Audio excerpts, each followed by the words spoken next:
أعوذ بالله من الشيطان الرجيم بسم الله الرحمن الرحيم السلام عليكم ورحمة الله وبركاته. Dear brothers and sisters, welcome again today for another Friday community message. My name is Wali Abdul Hanifzai, and I hope you guys are doing well on this blessing Jummah. I want to thank every single one of you for constantly watching our programs and for supporting us. We are very encouraged by your support, by you guys watching our programs, and by sharing our content. So thank you so much for doing that. Now, today we have somebody very special with us. You probably have seen him in the community, which I'm sure you really have. He is an award-winning higher education marketer and social entrepreneur. He is the founding president of Sahaba Initiative, which is a nonprofit organization that began at the age of 17 to provide low-income families with financial assistance, food, and a support network to overcome poverty in the San Bernardino area, which is also the poorest county in the United States. He has raised over $5 million for nonprofit organizations through digital campaigns and increased Sahaba Initiative's annual revenue from $1,000 to $400,000 in the last 4 years, which is very impressive. He has earned his stripes as a master's of social media marketing, lead generation, analytics, and taken advantage of micro moments. He has raised over $5 million for nonprofits as well. And he's none other, but has also served and is currently serving as a board member of the Islamic Sharia Council of Southern California. Welcome, Brother Arbaz, who is here with us. Arbaz Welcome, everyone. Nizami. How's everyone doing? I know you guys can't respond to me, but I'm still going to ask you guys. So again, thank you so much for giving us your time. It is Jummah. It's going to be a one-on-one discussion where I will be asking you some questions pertaining to how do we use social media technology in today's world. And my first question that I really wanted to ask you was, what drove you into pursuing your studies and profession in social media marketing? What's really interesting is that, there's really two key reasons where I went into marketing as a whole. The first sort of reason is really because of Malcolm X. I was reading his autobiography, and he has a section in it. This was me in high school, and there's a section where he talked about one of the crises of the Muslim community, and one of the struggles that Muslims were facing was public relations and communications, media, and really understanding how to build better relationships through PR. And he said this is one of the crises that Muslims were facing across the world. And, immediately that just struck a chord with me, because you could just see so much disarray and miscommunication that was prevalent in the Muslim community within different groups, different demographics, different types of people within the community, different diverse backgrounds. And, it really should have been it should be that people of so many different cultures and backgrounds would find ways to understand each other and get along. But that wasn't the case. So I immediately, I went into PR and communications. But PR and communications really, when I started off, it was merging with the digital marketing space. You couldn't really separate the two. So, as a result, I went full-fledged in digital marketing, really understanding how to build online communities, how to fundraise online. And all of this was really, it was sort of, it was trial and error, because as I was getting my degree, I was also trying to grow Sahaba Initiative as an organization and really build out, our website, build out our online presence, and really understanding how these online funnels work and how to get people to donate ultimately, right? So my sort of dabbling until my career started was growing Sahaba Initiative's online presence and raising funds for charitable projects within the community. And that was sort of the springboard. And I just reflect, I think there's a lot of things in the seerah of the Prophet ﷺ, and the stories of the Sahaba. A lot of the Sahaba, I don't want to say they were into marketing, but they were in sales. They were in commerce. Commerce was a big part of that community. So just really understanding that there was sort of a depth to it, and really that was also, you could connect with a lot of the Sahaba and the stories of the people at that time, because you can see they spent a lot of time in the marketplace. They were doing transactions, there was commerce with different communities, and also after the time of the Sahaba, one of the ways that Islam really became a part of the world was through commerce and trade. It was Muslims going to China, to India, Persia, Iran, all these different parts of the world, and really engaging in commerce and building community. And it became sort of an avenue to connect with the local community, but also an avenue to share the message of Islam. Thank you for sharing that. It's actually very inspirational to hear you say that, looking back at Malcolm X and him introducing this notion of how do we utilize social media, but how do we use PR, right?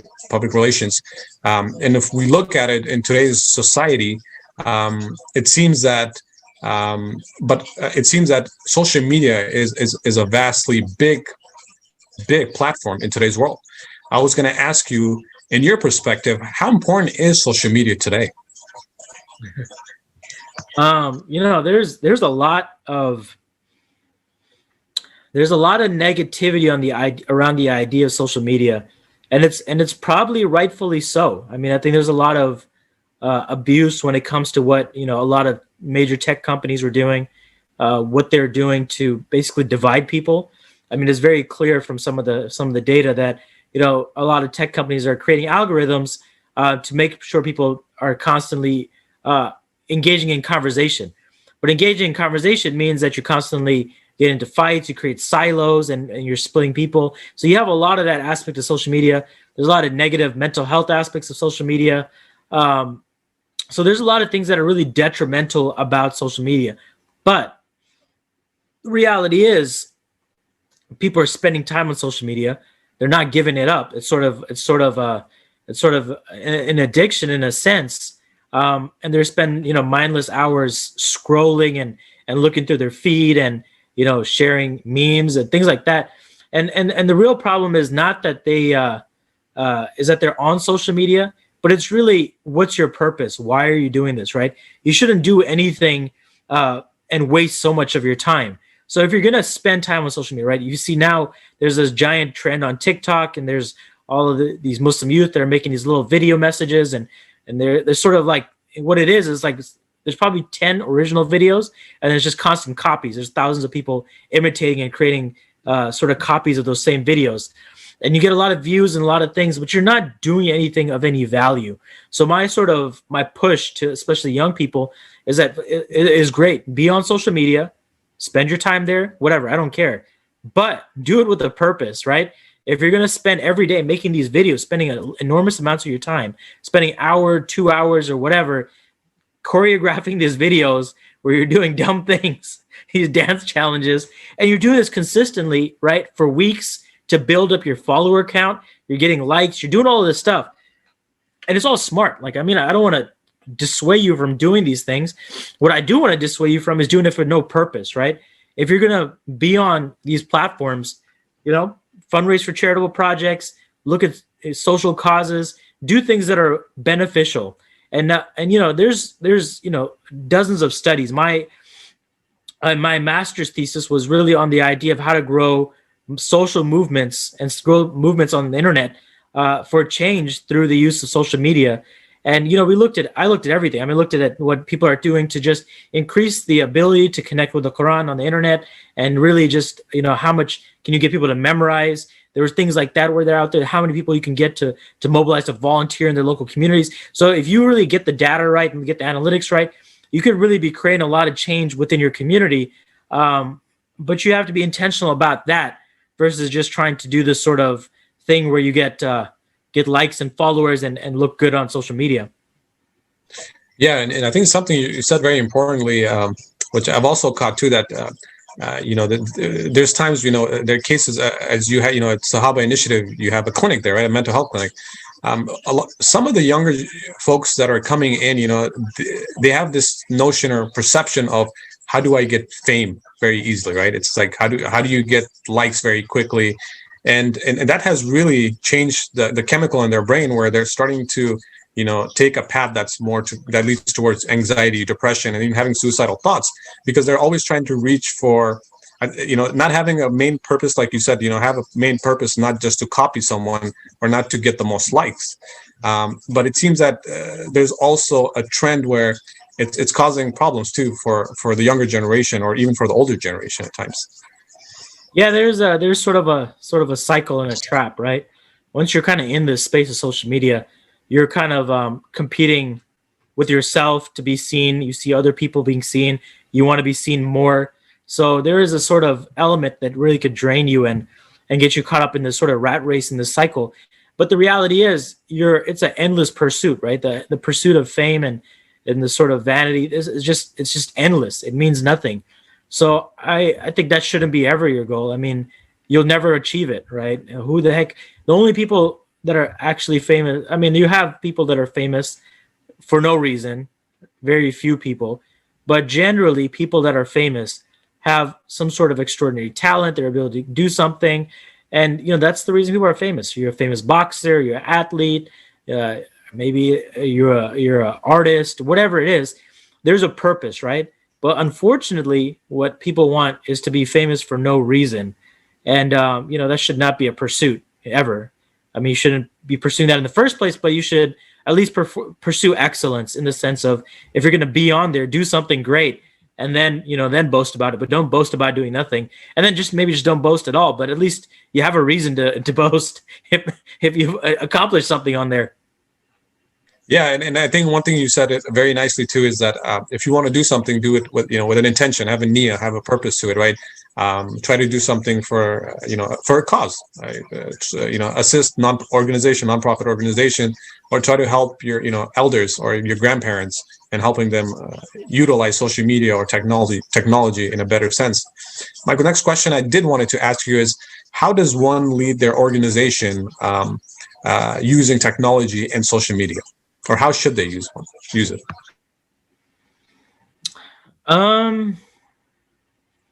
Let's break it down. Organization's pretty broad. Let's say, give me a type. Maybe you want to talk about nonprofits? Let's talk about nonprofits. I know even within the community we have a lot of nonprofits, but traditionally I've noticed that from my perspective, I mean, you probably know this more than I do, but it seems that I've noticed that a lot of nonprofits don't. They're trying to transitioning into using technology and social media, the new means of avenue with COVID taking place. But a lot of the times, traditionally it was more in person, right? If they had to go out and do something, it was like I was going to go out and I was going to do meetings. I was going to do marketing by going out to different communities, by doing community relations. But how do we utilize technology and social media for nonprofits now? Yeah, so nonprofits. I mean, first of all, you have to have benchmarks. I think a lot of nonprofits sort of have this idea that they're going to just do a couple of things here and there, and that doesn't really do anything. I mean, the minimum, right? Some of the people are saying the minimum amount of times you should post on social media in a day is 30 to 45 times. To really have a sort of a resonance. And the reason you want to do that is because you want to create a community around your sort of Islamic, maybe your masjid or your charity or whatever it is, right? You're basically reinforcing messaging ongoing throughout the day, whether it's short clips. So this is how I would think of it, right? Before COVID happened, we had a little training that I did for the masjids and just talked about, how to, sort of up your social media game throughout the pandemic. And one of the things I said was like, okay, you're going to give a khutbah, right? You have a Friday message. Great. You got 20 people attend. Great. That's not your entire community, which might be 300 people. But what you want to do is start reposting and cutting up clips of that khutbah constantly throughout the week, so people can constantly see the message and the reminder, and they'll go back and watch the whole thing maybe later, because that's how social media works. You maybe want to create graphics and little quotes out of it, right? With the little picture of the imam and a little quote. Maybe you want that. Maybe you want dozens of those things. You want to have enough content to kind of reinforce your message constantly, so the masjid and your reminders are on people's minds. So that's why you want to post constantly, because you want to have people see what your community, you're giving that community feel all throughout the day. So that's sort of the positioning of the masjid or a nonprofit on the social, on the online space. And once you start building a community, you can start building groups, you can start building, little conversations, hangouts, chats, whatever you want to do. But you really want to first and foremost recognize, if you're going to start this page, what's your content plan? What are you going to post? Don't just don't create the page and post things randomly whenever you feel like, because then you're not really doing things with excellence. You're not really engaging your community. So really understand, how are you going to keep sharing community messages all throughout the year? How are you going to, create content, little videos and all those things? So you're constantly keeping that community feel going. And, that's sort of the new norm. I mean, even if we go back to, post-COVID times, I mean, one of the things that was really interesting, I read this report that talks about, measured attendance and then social media. As social media sort of started climbing up, measured attendance went down, not Jummah, but other times, mainly because people were spending more time watching the lectures and other things, throughout the week or whatever else while they're driving, on their phones, so it just, it took away. And I think post-pandemic, we've sort of, trained our minds and our communities to live a world that's virtual. I mean, you have, thousands of remote companies are working remote right now. They are not going to go back. So same thing with the masjid. People will hopefully go back to Jummah because they have to. But the other aspects of it, you're going to have to find new ways to connect with your community. I mean, so many people don't even have a list of their community members.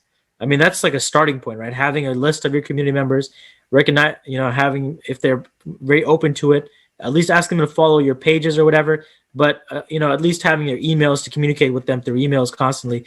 And don't just send spam. I mean, I think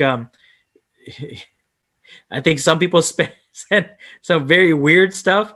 I mean, I like the idea of everyone, I saw one that was really funny.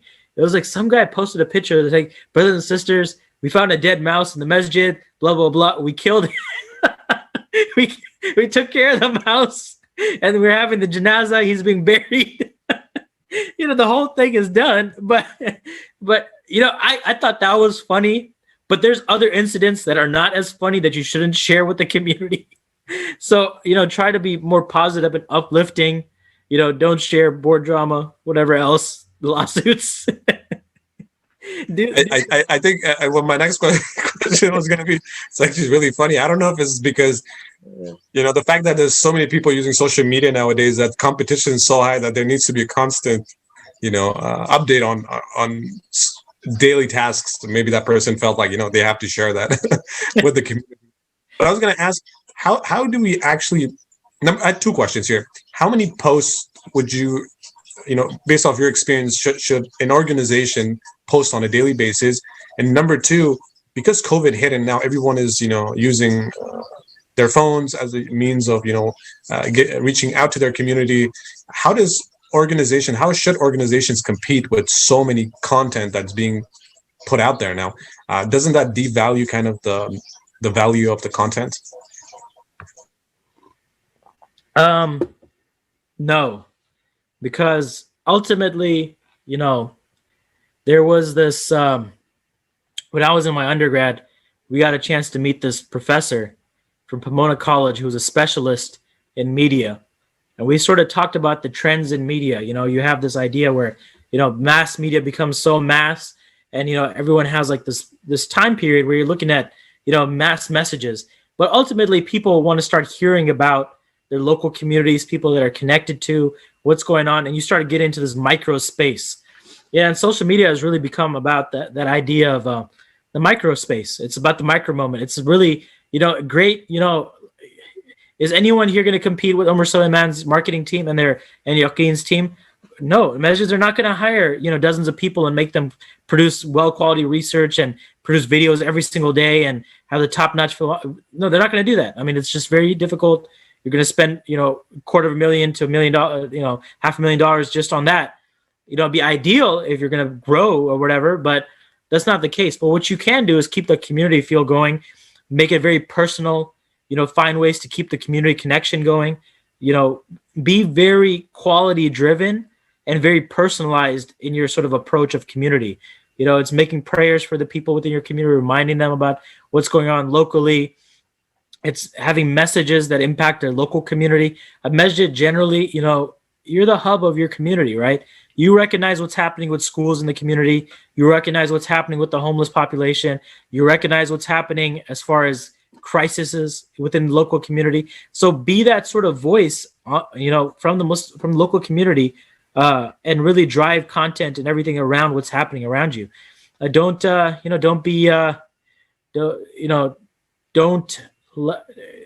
fall prey to the mass sort of imams and things out there that have these platforms.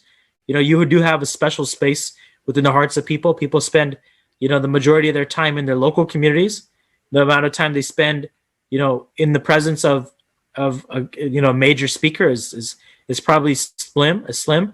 You have community moments, you have decades of life, stories and families that have been together. You just have so much other history within the local communities. So the idea that someone's going to come in from the outside and just completely uproot and take away the voice of what's happening locally is very possible if you don't keep posting on social media. And thank you for saying that. That's actually very important. That and I think that's what we kind of tend to forget, right? Because there's so much content at times, and sometimes people do look at it, or sometimes as speakers or as institutions, people could feel or do feel that, well, I don't see people watching too much of our content, or for them it seems that it isn't working well. But I think something that you pointed out really nicely is that they will always have that special place for other community members that will always watch the content of the program. No matter it's 100 people, or no matter it's 5 people, you're still making change in their lives. Now, I wanted to ask you another question pertaining to data. Let's talk about data. Why is data so important? Yeah, so data is really, in the past, you could philosophize and you can make sort of assumptions that certain things work and certain things don't work. Data, well thought out data, and the amount of data that's been provided there can really inform so many decisions and give you a sense of preciseness that you couldn't in the past. An example of this is during the pandemic, some of the food banks partnered with GIS mapping companies, and they really pinpointed where the hunger pain points were in the community, where other volunteers were in local communities, and they figured out a way to get volunteer drivers to deliver to these communities that were suffering and being impacted, people that were hungry, people that couldn't leave their homes. So that's one way, right? The other ways is like figuring out how you can solve mental health within your community. How can you solve education, right? Education's big. The idea that a big portion of the world is unable to access a classroom, but they can access a Google sort of laptop or tablet or something like that. And you can train communities, remote villages and different parts of the world, and train them on some of the online technologies and help them learn for themselves within their communities in a way that is, you couldn't in the past. You couldn't, you couldn't support the teachers and all the other things. So now you have this increased access to technology. It's not it could be the solution, but it's sort of figuring out the whole program on how it's going to work, right? And some people are doing it right, some people aren't doing it right, but I do think it's propelling us forward. I mean, just the idea of access to water, right? Right now you see people, food programs that are in remote villages and different parts of the world where they're using, these little buggies to transport water into remote villages and start drilling, wells within communities. So you have a lot of this technology that's sort of being innovated, and all of that is driven by data. Data will give you the insight on what's happening in those areas, how people feel. And one thing that's really crazy is I was in a webinar yesterday, and in that webinar, there's a tool that tells you what's sort of the engagement rate between people that are attending. It gauges what the interest levels are. You can gauge the sentiment of your community. If you have a Facebook page, you can start understanding the sentiments and the feelings of your community towards you. You can start doing, you can take all of this information and really use it for a purpose. So I think as we continuously grow as the nonprofit community, I think we're a little bit behind in this innovation space because for-profit corporations and things like that have taken the priority. But I think we need to flip that. I think we should use technology and data and social media and all these things really to solve social problems versus try to create more problems by making more money. Absolutely, and thank you for sharing that. And I think the use of data is heavily important, especially even if you're a nonprofit organization, right? If you are looking to fund yourself through through grants or trying to get foundation support or any kind of support as well, I think data is really key for any nonprofit in that sense. Now, lastly, I would wanted to ask you is if you were to give if you were to give us a tip as a takeaway, what would you want us to learn and start implementing in our daily lives by using technology? I mean, I guess there's a couple elements to it.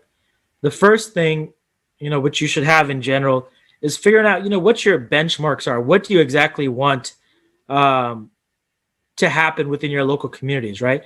You should have goals. I mean, every measure should have a goal. Maybe it's, within the next 4 years, the next year, maybe we want to have 15 Hafads from our community. We want to have, all of our youth do this many projects, blah, blah, blah, all these different things. And then figure out what data you need to measure that, right?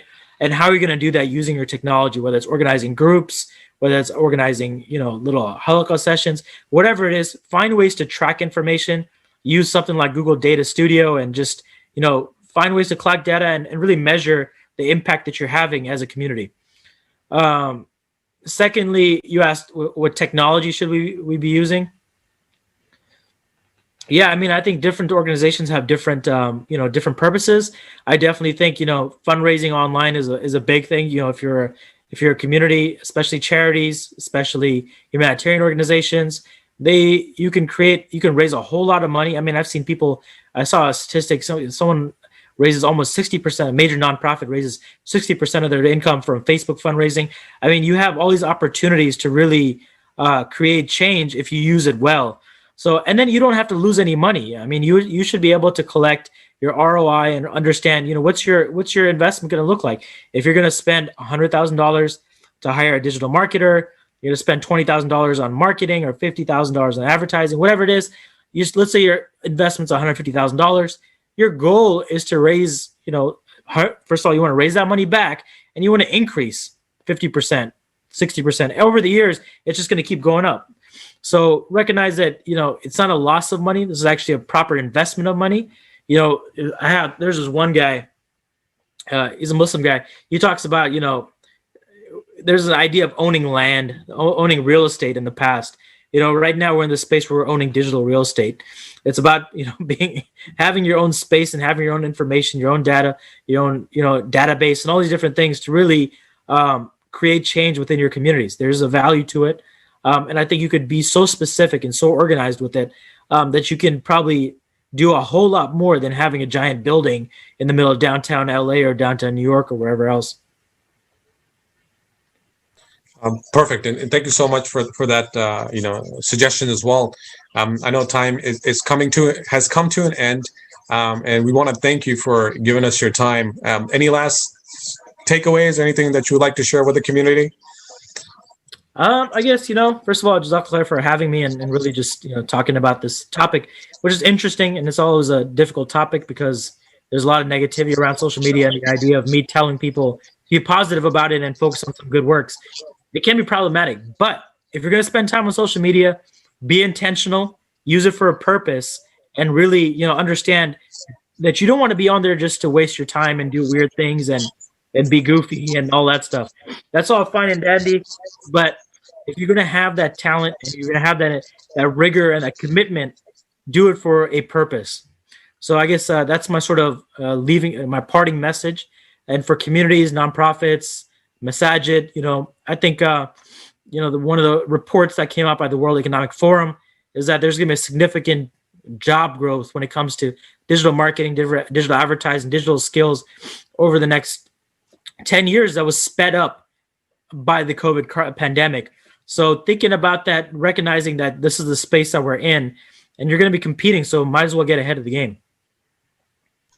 Absolutely, and again, thank you so much for your time and for and for sharing your knowledge with us and your experience here on today's Friday Community Message. So thank you very much, Brother Abbas. Thank you for doing that. Thank you guys for having me. Again, for folks that want to get more information about Brother Abbas, please, you can Google him. But other than that, you can come to our website at shurecouncil.org. He's one of our board members at the Islamic Shura Council of Southern California and also the president of Sahaba Initiative. And please remember to make your donations. It is end of the year. Your support is highly needed. It either be Shura Council, it either be Sahaba Initiative, or other nonprofit organizations. We're highly in need, or we're in need of community services and community support as well. For that, I will see you guys next week, inshallah. Assalamu alaikum wa rahmatullahi wa barakatuh. Assalamu alaikum.